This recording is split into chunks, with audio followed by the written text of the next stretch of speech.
TV network నిర్వహిస్తున్న what India thinks today power కాన్ఫరెన్స్కు ఢిల్లీ ముఖ్యమంత్రి అరవింద్ కేజ్రీవాల్ హాజరయ్యారు.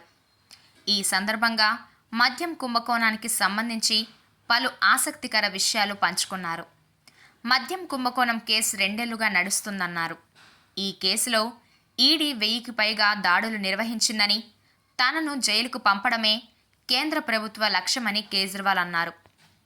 మద్యం కుంభకోణం కేసులో ఇప్పటివరకు ఎంతమందిని అరెస్టు చేశారో తెలియడం లేదని కేజ్రీవాల్ అన్నారు.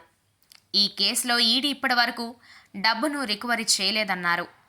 కేంద్ర ప్రభుత్వ లక్ష్యం నన్ను పిలిపించడం కాదు, నన్ను అరెస్టు చేయడమే.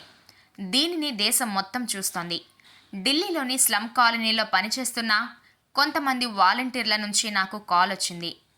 కేజ్రీవాల్ ఈడీకి వెళ్లాల్సిన అవసరం లేదని ప్రజలు నాకు చెబుతున్నారని చెప్పుకొచ్చారు. ఈడీ లేకపోతే శివరాజ్, వసుంధర రాజే ప్రత్యేక పార్టీని పెట్టేవారని నేను హామీ ఇస్తున్నానని కేజ్రీవాల్ అన్నారు. ఈడీ సమన్లు ఎలా చట్టవిరుద్ధమో తాను కోర్టుకు వెళ్లి వివరిస్తానన్నారు. కోర్టు చెబితే తప్పకుండా వెళ్తానని చెప్పుకొచ్చారు. ఇక ఈడీ కారణంగా పార్టీలు చీలిపోతున్నాయని కేజ్రీవాల్ అన్నారు. మనీష్ జైల్లో ఉన్నారని, అతనికి బెయిల్ రావడం లేదు, ఇందులో ఎటువంటి ఆధారాలు లేవని సుప్రీంకోర్టు పదే పదే చెప్పిందని కేజ్రీవాల్ చెప్పుకొచ్చారు. ఈడీ కేసుల్లో బెయిల్ ఎందుకు ఇవ్వరు? ఇంతకుముందు మీపై కేసు పెడితే మీపై కేసు పెడతామనే చట్టం ఉండదని కేజ్రీవాల్ తెలిపారు. బీజేపీ పాలిత రాష్ట్రాల్లో ప్రభుత్వ పాఠశాలలను మూసివేస్తోంది.